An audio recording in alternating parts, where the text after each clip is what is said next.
Jesus, July 1st? Anyone else want to sign a contract? Holy cow! The Vegas Golden Knights signed Jack Eichel to an 8-year contract extension, paying him $1.5 million more per season than Mitch Marner. Which is weird because Jack Eichel has never scored 100 points in a season and Mitch Marner has. Will anybody have opinions on this and feel some type of way about it? Probably not. Sorry, just had to get that out of the way. The Vegas Golden Knights have signed Jack Eichel to an 8-year contract extension, paying him $13.5 million against the salary cap per season. So if you watch my Kyle Connor video from earlier, I said something that was proven correct almost immediately. We had begun to see the resetting of the market. The cap stayed flat for so long. Now it's finally skyrocketing and salaries are skyrocketing.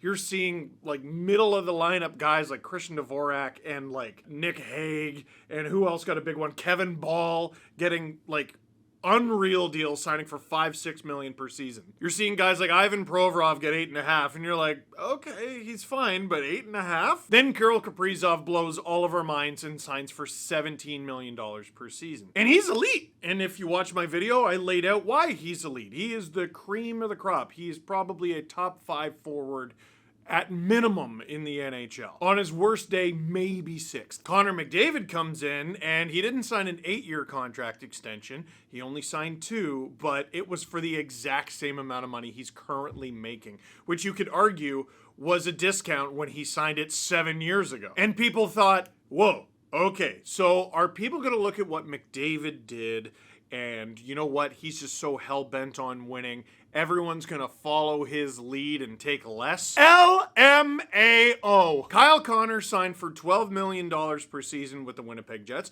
That's an elite goal scorer. He's not the cream of the crop. He's not in that McDavid and Draisaitl and Kaprizov category, but he's an extremely good player. He belongs in another category that includes guys like Mikko Rantanen, who maybe took a little less, and Mitch Marner. Mitch Marner, who just signed an 8-year contract extension in Vegas. He technically signed it with the Leafs, which is a weird little wrinkle, but he's now in Vegas. And Eichel getting 13.5 is getting back to, no, the players are gonna get ours. At the end of the day, you're trying to find as many players for your hockey team as possible who you think you can win a Stanley Cup with.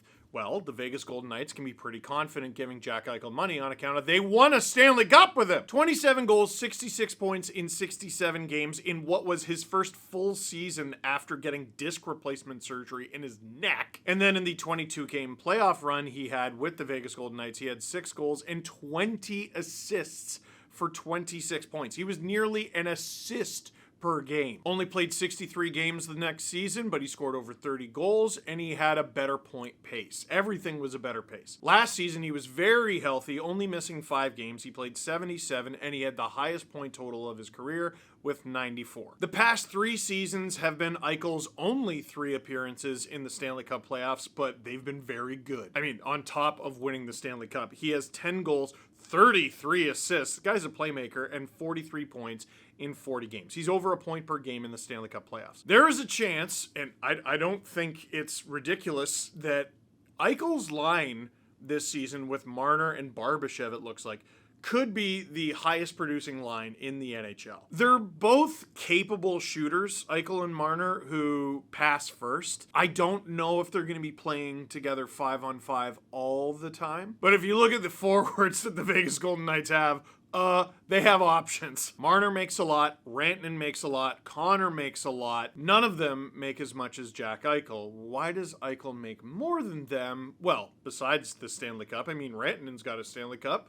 He's a center. First-line centers do not grow on trees, much less elite ones. Once again, this dude got a disc replaced in his neck, and when he returned to play, he hadn't missed a beat. The risk the Vegas Golden Knights took on Jack Eichel, acquiring him from the Buffalo Sabres, has proven time and time again to be absolutely the right move. Peyton Krebs' career high with the Sabres so far is 10 goals and 28 points. Noah Ostlund has been extremely good so far in the AHL. He's 21, give it a sec. The second rounder the Sabres got from Vegas in the Eichel trade got sent to the Minnesota Wild for Jordan Greenway, whose career high with the Buffalo Sabres is identical to Krebs with 10 goals and 28 points. Obviously hoping for a bounce back season this year. He's a really capable player. And you might feel bad about losing Alex Tuch if he was anywhere close to as useful as Jack Eichel and a Stanley Cup champion. And even he's in rumors about potentially making double digits on his next deal. The market has reset, and Jack Eichel is getting what I think is fair market value. Don't compare him to the Connor McDavid thing, 8 years versus 2 years, and also McDavid took a discount, like a ridiculous discount, like an unreasonable discount. You can't go to your star and be like, hey, can you take $6 million less than what your current market value is? If Kirill Kaprizov is worth 17 over the next 8 years, McDavid could have asked for at least that. He got 12.5. McDavid has no comparison in the NHL, like in terms of quality of player, style, and approach to contract negotiations. And it'll be interesting to pay attention to how well the Vegas Golden Knights do this season, because they're basically just going to run it back next year. The cap is going to go up, but all these players are under contract for next season. Mark Stone, Thomas Hertl, William Karlsson, Ivan Barbashev, Keegan Kolesar, Brett Howden, Dorofeyev is an RFA, that's going to hurt. Pietrangelo, LTIR, I know. Shea Theodore, though. Noah Hannafin, though. Braden McNabb. Zach Whitecloud. Jeremy Davies. Caden Korshak. Oh, and did I mention Aiden Hill? Outside of Dorofeyev, who's an RFA, you're at risk of losing like Riley Smith, Brandon Saad, Colton Sissons, Jeremy Lozon, and Ben Hutton. And Akira Schmid.